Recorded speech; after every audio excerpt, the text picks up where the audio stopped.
Good morning, good afternoon, good evening to all of you. I hope आप सभी बहुत अच्छे होंगे। मैं बता दूं, मैं भी बहुत अच्छा हूं। और आज हम क्लास 12 के सेशन 2022-2023 के लिए अपने सिलेबस को स्टार्ट कर रहे हैं, जिसमें सबसे पहला जो चैप्टर हम स्टार्ट कर रहे हैं वो है chapter number 1, partnership account fundamental.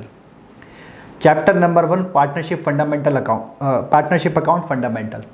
देखिए, मैं उन बच्चों से रिक्वेस्ट करूंगा जिन बच्चों ने मेरी अभी तक बेस बिल्डिंग क्लास नहीं देखी है, जो मैंने ऑलरेडी यूट्यूब पे डाली हुई है। आप सबसे पहले जाइए उस बेस बिल्डिंग क्लास को ज़रूर देखिए, क्योंकि क्या होता है कि कुछ कॉन्सेप्ट है जो हमारे 11th के हैं वो आपने मे भी बहुत अच्छे से ना पढ़े हों, क्योंकि पिछले साल वैसे भी थोड़ा बहुत लॉकडाउन भी था, जिसकी वजह से क्लासेस बहुत प्रॉपर नहीं चल पाई थी, बहुत अच्छे से नहीं चल पाई थी। तो इसलिए ज़रूरी हो जाता है कि कुछ कॉन्सेप्ट को हम रिकॉल कर लें, जिसके लिए आपसे मैं रिक्वेस्ट करूंगा कि आप बेस बिल्डिंग क्लास ज़रूर देखें।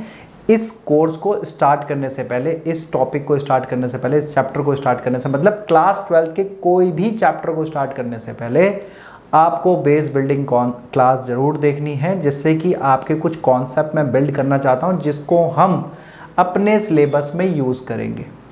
चलिए, अब मैं आ जाता हूं आज के कॉन्सेप्ट पे। स्टार्ट करते हैं आज की हम प्रॉपरली क्लास को। इसमें सबसे पहले मैं आपको दो चीज़ बताना चाहता हूँ, कुछ चीज़ें बताना चाहता हूँ कि हम लोग कैसे पढ़ाई करेंगे, कैसे चीज़ें होंगी। तो देखिए, आप लोगों ने सबसे पहले तो 2 रजिस्टर प्रिपेयर करने। कितने रजिस्टर प्रिपेयर करने? 2 रजिस्टर्स।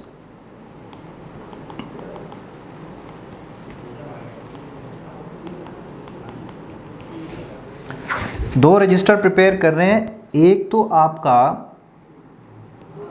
एक में आपने लिखने हैं कॉन्सेप्ट्स, केवल कॉन्सेप्ट्स। जितने भी कॉन्सेप्ट्स मैं लिखवाऊंगा तो इसको हम बोलेंगे कॉन्सेप्ट रजिस्टर। Concept register. एक तो आपने प्रिपेयर करना है कॉन्सेप्ट रजिस्टर, और एक आपने प्रिपेयर करना है सॉल्यूशन रजिस्टर, जिसमें हमने सभी क्वेश्चंस के आंसर हमें इसमें करने हैं। और हमें जितने भी हम कॉन्सेप्ट हम पढ़ते चले जाएंगे, उन सभी कॉन्सेप्ट को हम इस रजिस्टर में मेंटेन करते चले जाएंगे, इस रजिस्टर में हम लिखते चले जाएंगे, जिससे कि कभी भी हमें इन फ्यूचर रिवीजन करना है, फास्ट रिवीजन करना है, तो हम इस कॉन्सेप्ट रजिस्टर से फास्ट रिवीजन कर लेंगे। और एक चीज़ इसमें और समझो, इस तरह से आपको सभी को, इस तरह से मैं एक नोट्स की एक ज़रूर दूंगा। PDF फाइल आपके पास आ जाएगी, आप इसको डाउनलोड कर लेना, और इसका डाउनलोड करने के बाद इसका प्रिंट आउट निकाल लेना, तब इस क्लास को स्टार्ट करना। तभी क्योंकि चीज़ें समझ में आएंगी कि मैं कैसे पढ़ा रहा हूँ। कई सारे नोट्स होते हैं, जैसे थ्योरी होती है या कुछ होता है, उसको मैं आपको A to Z चीज़ें अगर मैं लिखवाने लग जाऊँगा तो it will take lots of time. तो इसलिए ज़रूरी है कि कुछ नोट्स को हम ऑलरेडी जो हमने प्रिपेयर किए हुए हैं, उन नोट्स को हम वहाँ से, हमारी ये जो PDF है इसके साथ हम इससे पढ़ लेंगे, और साथ साथ नोट्स भी प्रिपेयर कर लेंगे हम कॉन्सेप्ट के रजिस्टर में। ठीक है। अब सबसे पहली बात तो यही होगी कि 2 रजिस्टर प्रिपेयर करने हैं। 2 रजिस्टर प्रिपेयर करने के बाद इनको आप सभी ने सीरियल नंबर डाल लेना सब पे। हर एक पेज पे सीरियल नंबर, पेज नंबर डाल लेंगे। सीरियल नंबर की जगह लिखते हैं पेज नंबर। सब लोग पेज नंबर ज़रूर डालेंगे सब पे, हर पेज पे नंबर ज़रूर डाला होगा, क्योंकि हम इसका रेफरेंस देंगे नोट्स में और उसमें। तो इसलिए बहुत ज़रूरी हो जाता है कि हमारा नोट्स के नंबर पता होने चाहिए, उस हिसाब से आप लोग नंबर लिखोगे, सो दैट हम लिंकेज बिठा सकें कि अगर हमें कुछ चीज़ देखनी है तो एकदम से हम वहाँ पे जाकर के देख सकें। तो आइए, अब हम आज के टॉपिक को स्टार्ट करेंगे। चलिए, मैं आपको बताता हूँ, ये हमारे नोट्स हैं।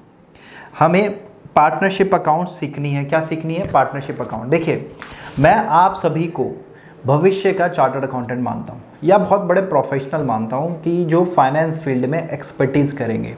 आप लोग कॉमर्स साइड में आए हैं, तो मैं चाहूँगा कि आप इस तरह से पढ़ाई करें, अपने कॉन्सेप्ट को इतना स्ट्रॉन्ग करके चलें, जब भी आप फ्यूचर में कोई भी कोर्स करें तो आप आप एक अच्छी पोजीशन पे जा कर के बैठें उन कोर्स को कंप्लीट करने के लिए, चाहे वो चार्टर्ड अकाउंटेंसी हो, चाहे वो कंपनी सेक्रेटरी हो, चाहे वो CMA cost and management account हो, कुछ भी हो, जो भी आप कोर्स करेंगे इन फ्यूचर चल के, मैं चाहता हूँ कि आपके कॉन्सेप्ट, अकाउंट्स के कॉन्सेप्ट इतने स्ट्रॉन्ग हो कि आपको कभी भी प्रॉब्लम ना हो। तो उसके लिए ज़रूरी है कि हम चीज़ों को बहुत अच्छे से समझें।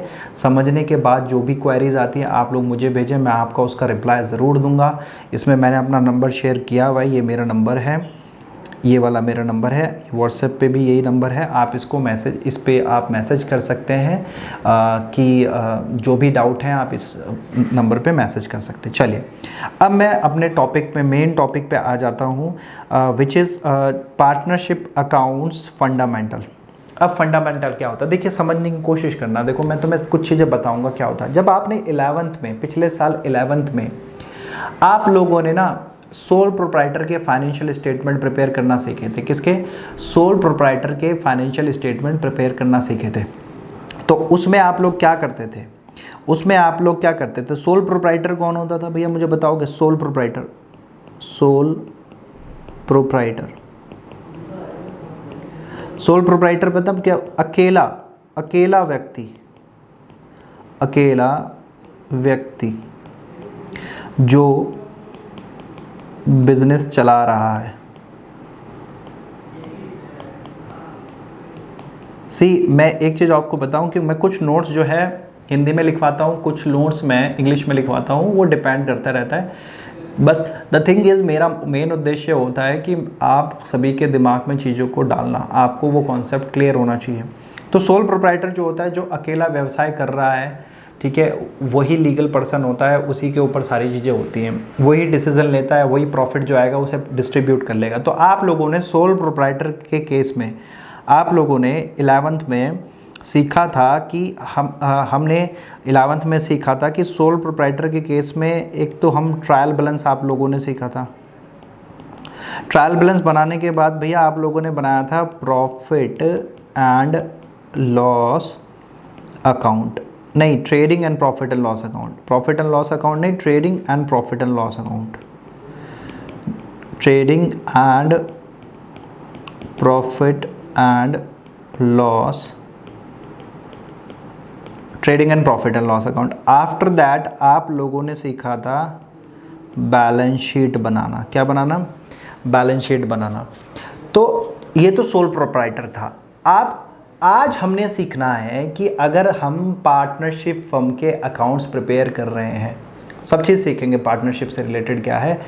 अगर आप पार्टनरशिप फर्म के अकाउंट्स प्रिपेयर कर रहे हैं, अगर आप पार्टनरशिप फर्म के अकाउंट प्रिपेयर कर रहे हैं, तो आपको कैसे उनके फाइनेंशियल स्टेटमेंट ड्रॉ करने हैं, कैसे प्रॉफिट कैलकुलेट करना है, कैसे प्रॉफिट को पार्टनर्स के बीच में डिस्ट्रीब्यूट करना है, ये सब जितनी भी चीज़ें हैं हम ये किस में सीखने वाले हैं? ये सीखने वाले हैं पार्टनरशिप के अकाउंट्स में, पार्टनरशिप के फंडामेंटल चैप्टर के अंदर हम लोग ये सारी टॉपिक सीखने वाले हैं। आपको बात समझ में आ गई होगी, ठीक है जी। अभी हम सारी चीज़ें डिटेल में पढ़ेंगे, क्या होता है क्या नहीं होता है, बट द थिंग इज़ कि आपको ये पता होना चाहिए कि आप लोगों ने करना क्या है पार्टनरशिप में। पार्टनरशिप में आपने trading and profit and loss जैसे बनता था वैसे ही बनता आएगा, प्रॉफिट एंड लॉस बनता आएगा जैसे profit and loss account, trading and profit and loss account जैसे बनना था वो बन गया। उसके बाद बैलेंस शीट कैसे प्रिपेयर करनी है, ये सब हमने पार्टनरशिप अकाउंट्स में सीखना है। चलिए, पार्टनरशिप की अकाउंटिंग, अकाउंट्स बनाना, कौन कौन से अकाउंट्स प्रिपेयर करने, इन चीज़ों पे जाने से पहले हम कुछ पोर्शन है हमारा थ्योरी का, वो हमारे लिए बहुत इंपॉर्टेंट हो जाता है समझना, जिसके बेसिस पे कई सारे क्वेश्चन हमारे पूछे भी जाते हैं और हमारे अकाउंट्स को हम जब प्रिपेयर करेंगे, अकाउंट्स के जो अकाउंट प्रिपेयर करेंगे फंड इसमें पार्टनरशिप में, उनको समझने के लिए ये बहुत ज़रूरी हो जाती है थ्योरी। इस थ्योरी को सबसे पहले हम लोग स्टार्ट करते हैं। चलिए, तो देखिए कुल मिला के हमारे पूरे चैप्टर में 19 टॉपिक हम लोगों ने करने कवर, ठीक है, 19 टॉपिक करने, तब जाकर के हमारा पूरा ये चैप्टर कंप्लीट हो जाएगा और इसमें से क्वेश्चन आएंगे, ठीक है जी। आइए सबसे पहले हम स्टार्ट करते हैं मीनिंग ऑफ पार्टनरशिप। क्या करते हैं स्टार्ट हम? Meaning of partnership. अब बात को ध्यान से समझना, होता क्या है, हमारे हमारे जो इंडिया है, इंडिया में बिज़नेस करने के लिए कई तरह की हम बिज़नेस करने के लिए कई तरह के हम फर्म कॉन्स्टिट्यूट, हम कंपनी बना सकते हैं, कई तरह से हम बिज़नेस कर सकते हैं। सोल प्रोप्राइटर की अकेला व्यक्ति काम करना है, कंपनी बना के, private limited company, public company बना के हम काम कर सकते हैं, पार्टनरशिप फर्म बना के काम कर सकते हैं, लिमिटेड लायबिलिटी पार्टनरशिप फर्म बना करके काम कर सकते हैं। बहुत सारे तरीके हैं काम करने के, ठीक है। उसमें से आज हम सीखने जा रहे हैं पार्टनरशिप के बारे में। तो समझ के चलना जरा क्या कहता है। देखिए, हम डेफिनेशन पे बात करेंगे। क्या बात करेंगे? डेफिनेशन पे। देखो जरा ध्यान से समझो, डेफिनेशन क्या कह रही है। कहती है अकॉर्डिंग टू सेक्शन 4, सबसे पहली बात जो आती है निकल के वो ये है कि सेक्शन 4 ये बोलता है, कौन से, क्या बोलता है section 4 of the Indian partnership act 1932। Indian partner, अब देखो पार्टनरशिप फर्म, जितनी भी हमारी पार्टनरशिप फर्म प्रिपेयर बनेंगी और वो कॉन्स्टिट्यूट हुई है, उन लोगों के ऊपर कौन सा एक्ट लगेगा? पार्टनरशिप एक्ट 1932 लगेगा।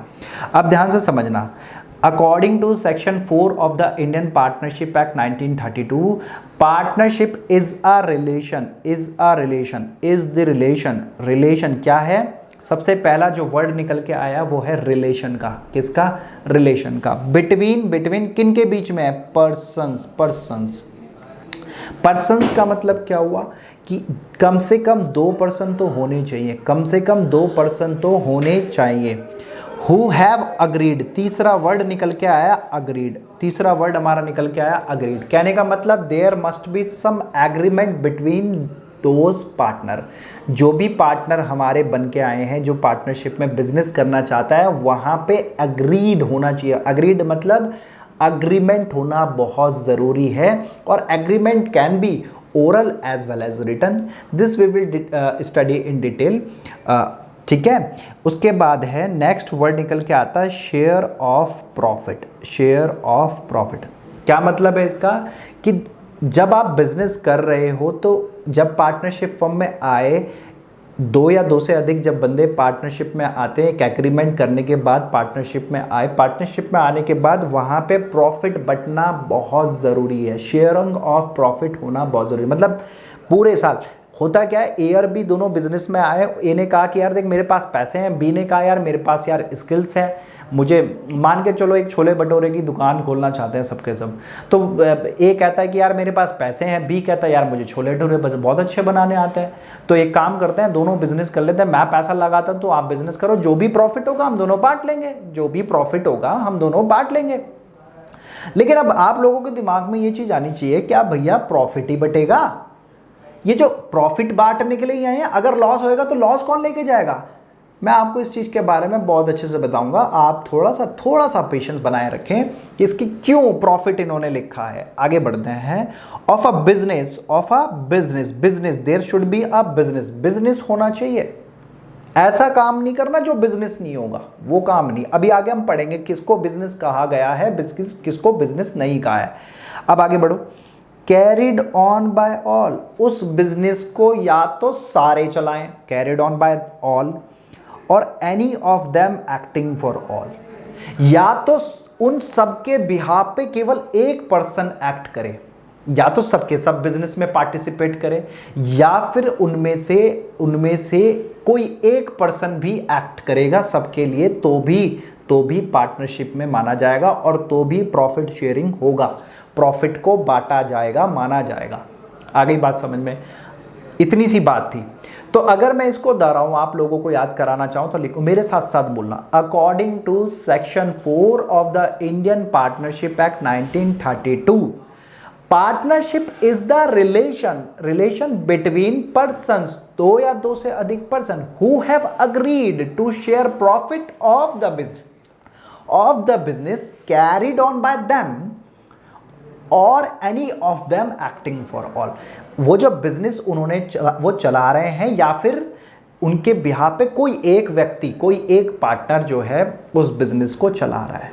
ठीक है जी, ये बात आपको समझ में आ गई होगी। ठीक है जी, अब देखो ध्यान से सुनो। अब इसी डेफिनेशन से अगर मैं लिखना चाहूँ, एक तो इसी डेफिनेशन से अगर मैं लिखना चाहूँ, अभी इसी डेफिनेशन से ना, देखो जितने भी मैंने जितनी भी मैंने ये हाईलाइट करे ना पॉइंट, इन्हीं पॉइंटों से देखना नेचर ऑफ पार्टनरशिप निकल के आ जाएगा। नेचर ऑफ पार्टनरशिप पूरा का पूरा हम नेचर समझ जाएंगे कि पार्टनरशिप का नेचर एग्जैक्टली है क्या, हम लोग समझ जाएंगे। आप देखिए, सबसे पहली बात, सबसे पहली जो बात हमारी निकल के आती है वो nature of partnership.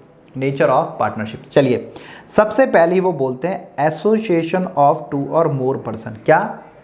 Association of 2 और मोर पर्सन। देखो हमने यहाँ पे पर्सन पढ़ा था ना, ये ऊपर डेफिनेशन में देखो पर्सन्स, तो एसोसिएशन ऑफ 2 और मोर पर्सन मतलब पार्टनरशिप एसोसिएशन है 2 और उससे ज़्यादा लोगों को जब एक साथ मिलके आते हैं, एक एसोसिएशन प्रिपेयर करते हैं, तब जा करके बिजनेस चलाता। तो partnership is an association of 2 और मोर पर्सन, 2 और 2 से अधिक पर्सन्स की क्या है, एक एसोसिएशन है।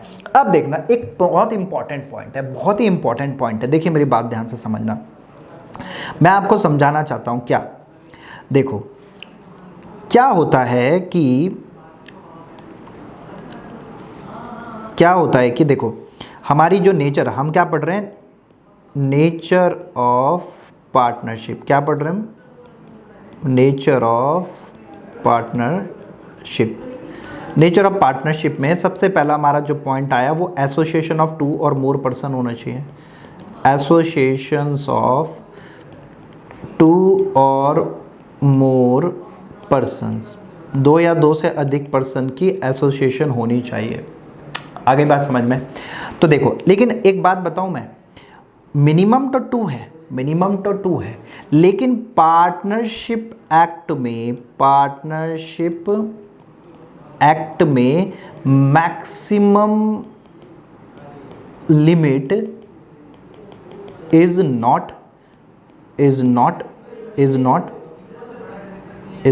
प्रेस्क्राइब्ड। पार्टनरशिप एक्ट में मैक्सिमम लिमिट नहीं बताई। अब पता प्रॉब्लम क्या हुई, अब हमारी यहां पे रोल प्ले करता है companies act. Companies act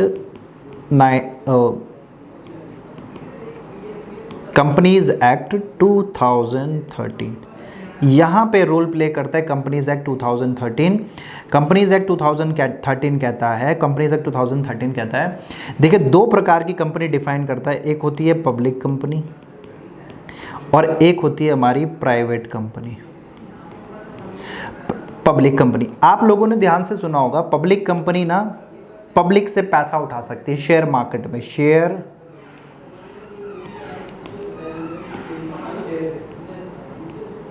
share market से पैसा उठा सकती है, पैसा ले सकती है। लेकिन प्राइवेट कंपनी शेयर मार्केट में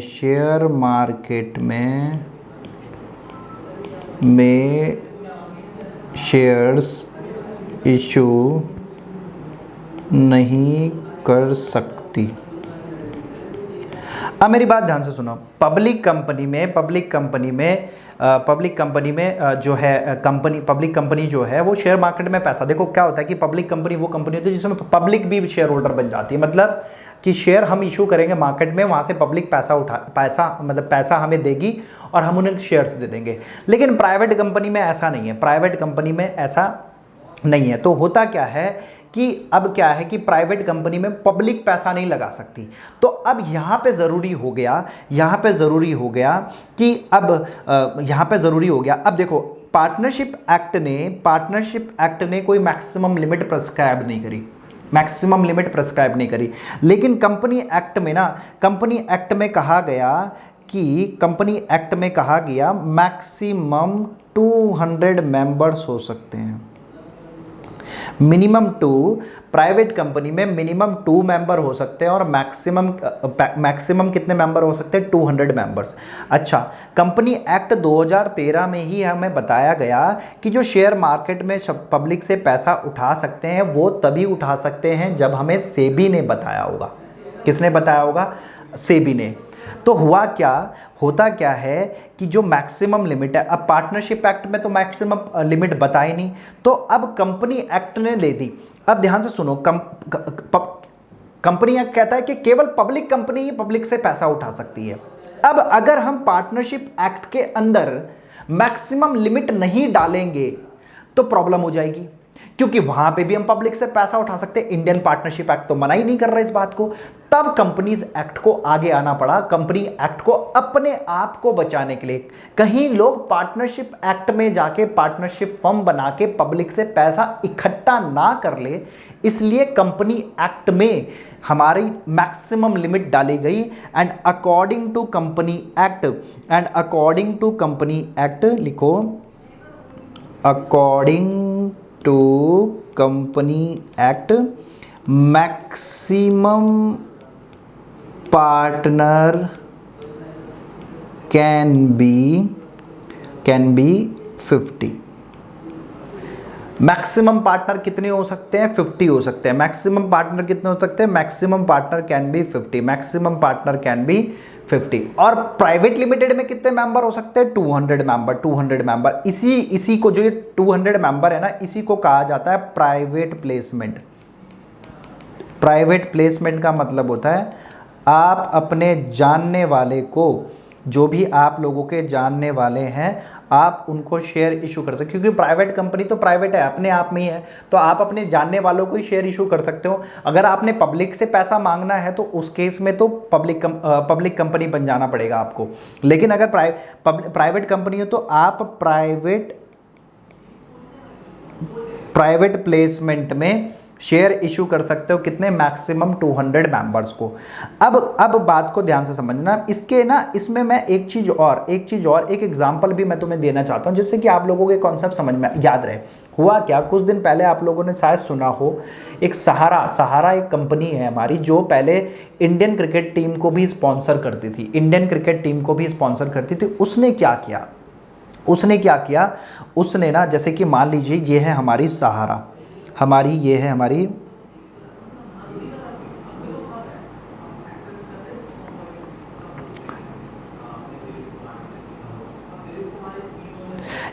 सहारा कंपनी। मान लो ये मेरी सहारा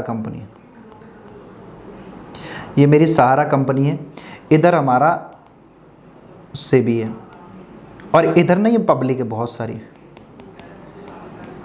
छोटी पब्लिक है भाई, बहुत नादान है, बहुत ही नादान बच्चे पब्लिक है हमारी, बहुत ही ज़्यादा उसमें पढ़ती तो है नहीं ज़्यादा, जो कह देता है वो कह देता है। तो इन्होंने क्या किया, सहारा कंपनी गया सेबी के पास, और सेबी से कहा देखो अगर आप पब्लिक से पैसा उठाना चाहते हो तो आपको सबसे पहले सेबी से परमिशन लेनी पड़ेगी, तभी आप पब्लिक से पैसा ले सकते हो। जो आजकल आपने देखा भी होगा, LIC का IPO आया था, इनिशियल पब्लिक ऑफर आया था, तो पब्लिक से पैसा लिया था, जिसमें लोगों के पैसे भी काफ़ी डूबे।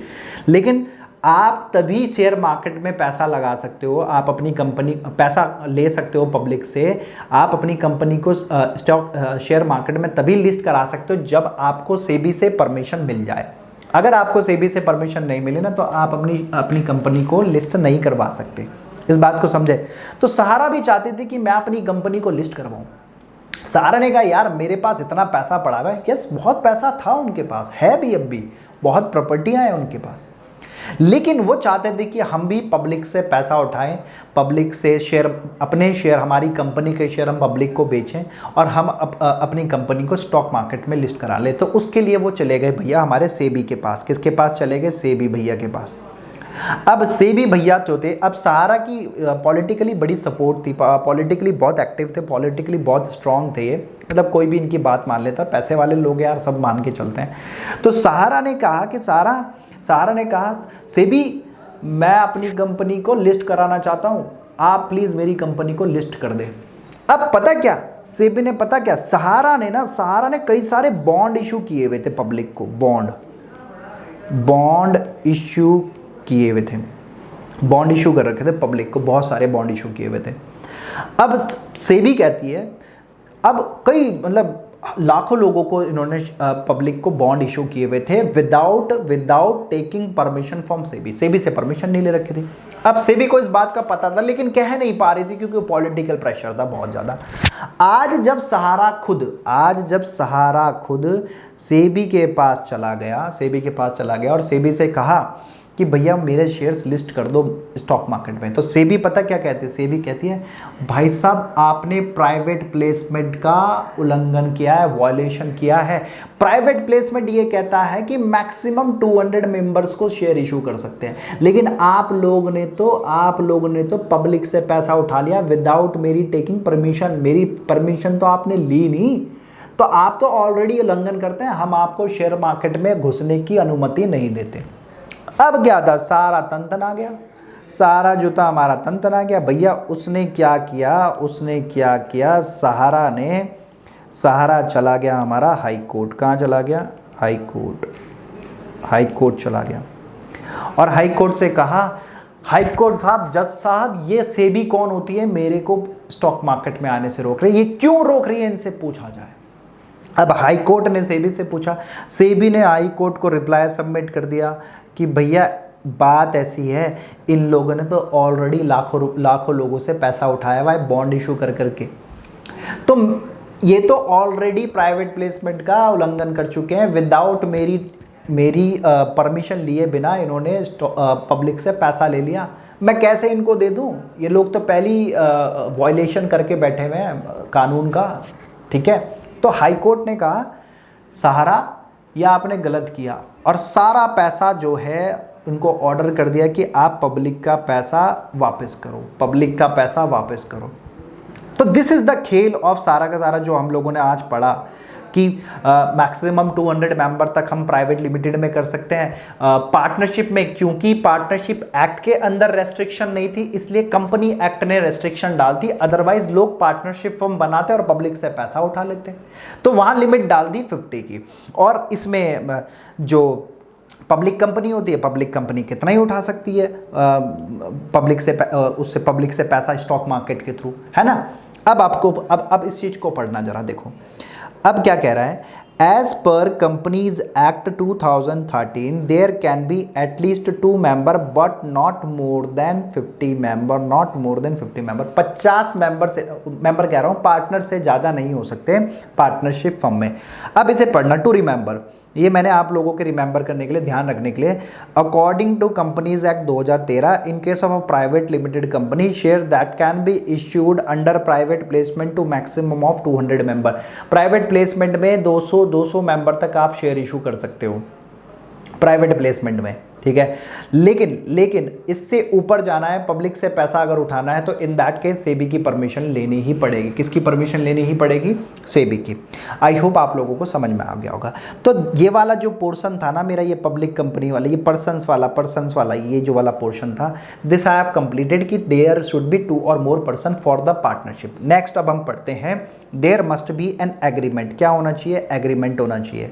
क्या होना चाहिए, एग्रीमेंट होना चाहिए। लो तो देखो, हम पढ़ रहे थे agreement there should, it can be oral और रिटन। क्या होना चाहिए, इट कैन बी ओरल और रिटन। एग्रीमेंट ओरल भी हो सकता है और रिटन भी हो सकता है। अभी आप आश्चर्यचकित हो गए, भैया ओरल एग्रीमेंट का क्या मतलब है। मान लो मैंने अपने दोस्त को कहा कि भाई अगर तू मेरी कॉपी का काम कर देगा तो मैं तुम्हें 100 रुपये दूंगा, तो क्या ये ओरल एग्रीमेंट माना जाएगा। हाँ बेटा, ओरल एग्रीमेंट माना जाता है। इंडियन कॉन्ट्रैक्ट एक्ट 1872 में इस बात को लिखा गया है। लेकिन समझदारी किसमें, समझदारी बेटा रिटन कॉन्ट्रैक्ट में है, क्योंकि अगर कल के दिन को कॉन्फ्लिक्ट होते हैं तो उस केस में हम रिटन कॉन्ट्रैक्ट को देख करके जान सकते हैं कि हम लोगों ने क्या डिसाइड किया था और क्या हो रहा है, और जो भी कॉन्फ्लिक्ट है उसको रिजॉल्व कर सकते हैं। ओरल में तो कोई भी मुकर जाएगा, तो हो तो सकते हैं, लेकिन it is better to have a written agreement. अब आगे बढ़ते हैं। अच्छा, जब हम written agreement amongst partner is known as partnership deed. जब हम एक रिटन एग्रीमेंट बना लेते हैं पार्टनर के बीच में और उनके सबके साइन हो जाते हैं उस एग्रीमेंट के ऊपर, सबके सब साइन कर लेते हैं, तो उस एग्रीमेंट को पार्टनरशिप डीड कह दिया जाता है। उस डॉक्यूमेंट को, उस एग्रीमेंट को जो जिस पे सबने साइन कर दिए टर्म्स एंड कंडीशन लिख के कि this will be the profit sharing ratio, this will be the interest on capital, this will be the salary, this will be the rights of the partner, ये सारी चीजें जब लिख दी गई, उसमें लिखने के बाद जो भी पार्टनर थे उन्होंने उस पर साइन कर दिया, it becomes a legal document, और इस डॉक्यूमेंट को बोला जाता है पार्टनरशिप डीड। आप लोगों ने इस बात को ध्यान रखना है। अब हम पढ़ते हैं आगे। नेक्स्ट बोलते, देखो मैंने अब दूसरा एग्रीमेंट वाला पोर्शन भी कवर कर लिया जो हमने डेफिनेशन में पढ़ा था। फिर आता है हमारा बिजनेस। इस वाले बिजनेस को कवर करते हैं, बिजनेस वाले को। देखो मेरी बात ध्यान से सुनो। बिजनेस का मतलब क्या है? It should be lawful. कोई भी काम करो बट लॉफुल होना चाहिए। बिजनेस का क्या है? जो भी काम करो बट लॉफुल होना चाहिए।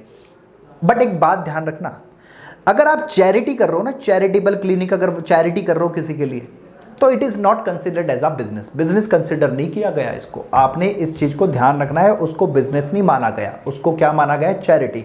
तो it should be a business and business should be legal. आप वो बिजनेस नहीं करोगे जिसमें आपने, मान लीजिए आप लोगों ने डिसाइड किया एक काम करते हैं, तमंचे बेचते हैं, निकाल के बैंकर मंगाते हैं और लोगों को बेचते हैं, ले भाई तू भी ले, तू भी ले, सबके सब रिवॉल्वर घुमा रहे। वो काम नहीं करना है, वो लीगल काम नहीं है, ठीक है ना।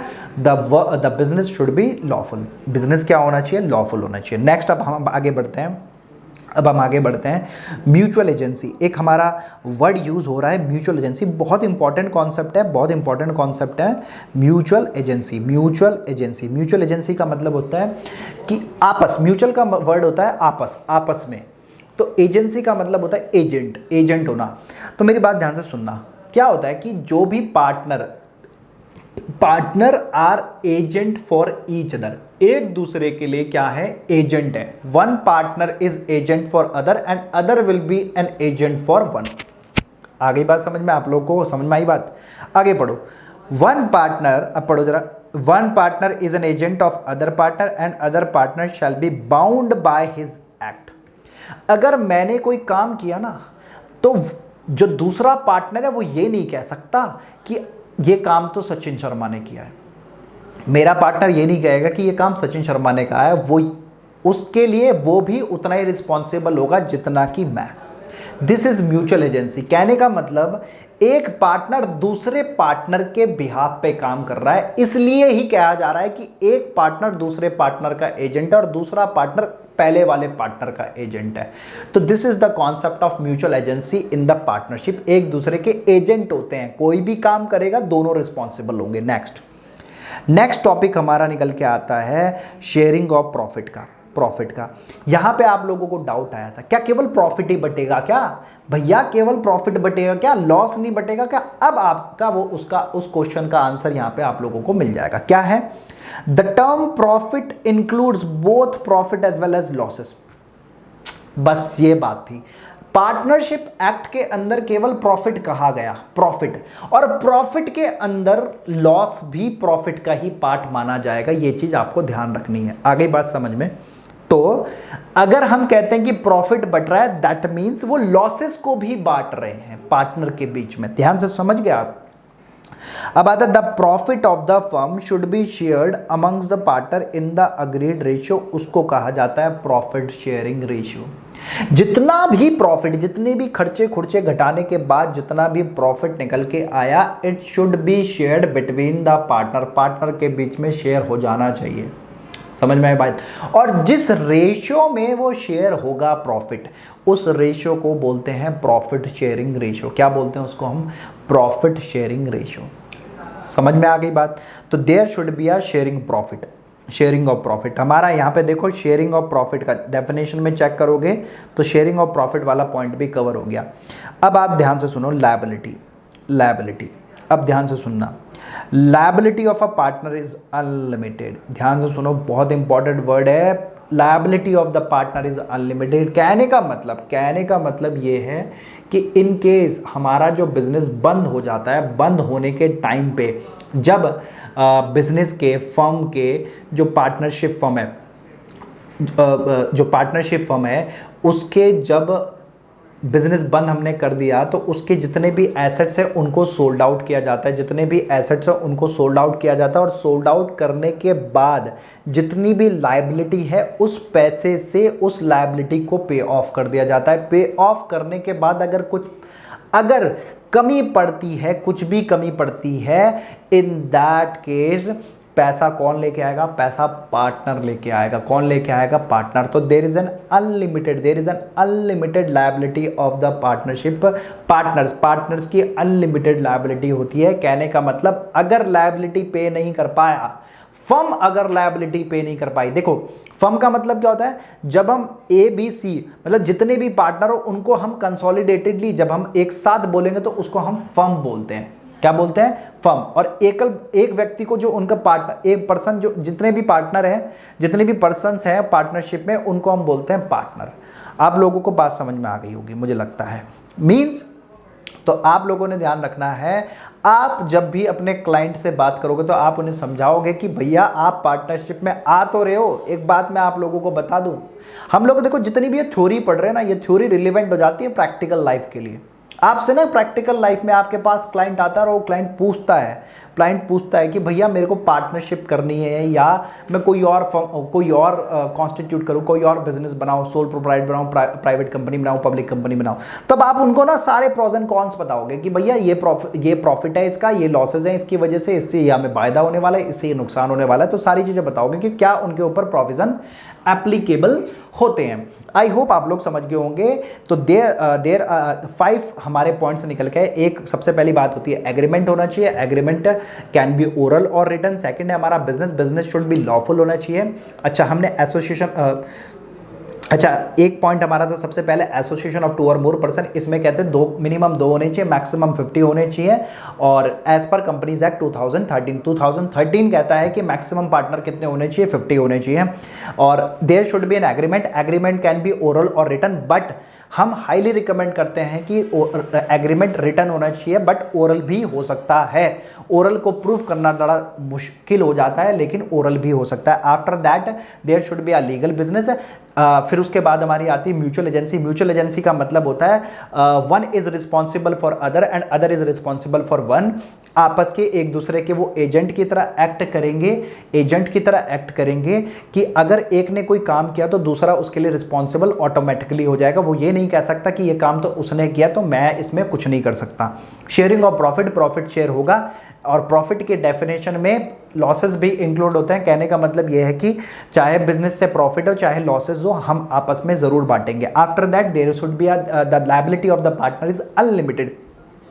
The liability of the partner is unlimited. Partnership की जो लायबिलिटी है वो अनलिमिटेड होती है। कहने का मतलब ये होता है कि अगर इन केस फर्म अपनी लायबिलिटी पे ऑफ नहीं कर पा रही है, इन दैट केस पार्टनर के पर्सनल एसेट को बेच के भी उस लायबिलिटी को पे ऑफ किया जाएगा। This is the unlimited liability concept. बाकी क्लास को क्लोज करते हैं और मिलते हैं आपसे नई क्लास में। Till then bye bye, tata, see you.